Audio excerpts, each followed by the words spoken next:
Barokahna sekolai. Ada yang bertanya sama saya ketika saya berbicara di suatu majelis. Mengapa sekarang ini sepertinya sekolah kehilangan kesaktian untuk membentuk hati anak-anak kita? Ini pertanyaan dan bukan pernyataan saya. Saya hanya mampu menjawab begini. Dulu orang tidak sekolah setinggi sekarang ini. Bahkan di kampung tak ada yang hebat berteori pendidikan sedahsyat hari ini. Bisa dibilang teori pendidikan sekarang mungkin sudah menyentuh langit ketujuh. Tapi sebenarnya ada yang hilang, yang disebut dengan keberkahan. Keberkahan bukan buatan manusia, melainkan pemasena puange, rahmat Allah.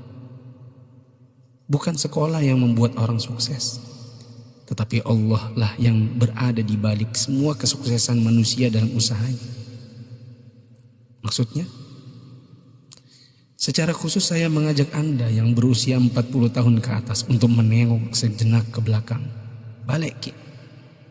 Ingat waktu kita sekolah di SD, yang nafas tak baru setengah-setengah, kita sudah disuruh ke sawah, membantu guru matanik, menanam padi, membantu guru mencari kayu bakar di dare, di kebun, mengambil air untuk dipakai guru di rumahnya, disimpan di gumbang.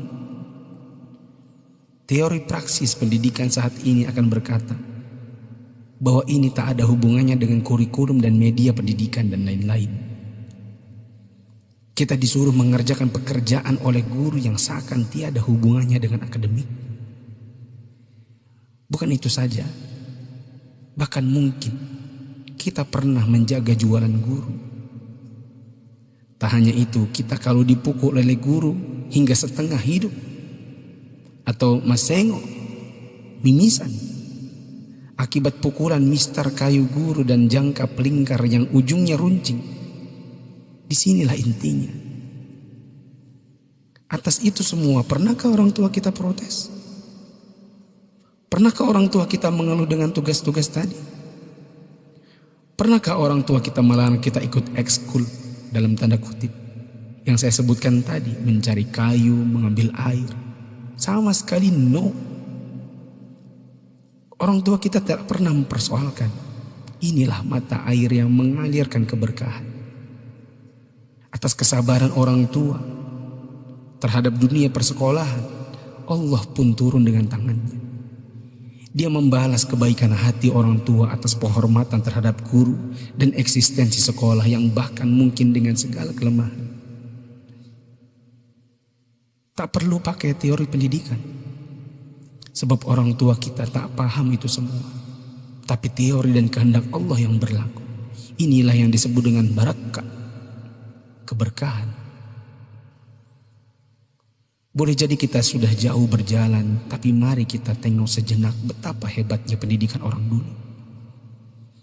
Kebodohan guru zaman dulu dengan ekskulnya, serta kesabaran orang tua dengan ketidakpahamannya, rupanya mengusik Allah Ta'ala dengan menurunkan barakah pamasya atas berkat rahmat Allah. Bukan hanya bagi guru, tidak juga hanya untuk orang tua. Bahkan keberkahan itu pun dinikmati oleh anak didik.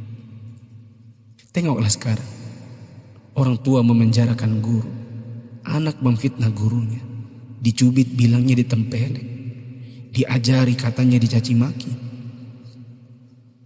dinasihati lapornya dihina, ditegur ujarnya dipermalukan.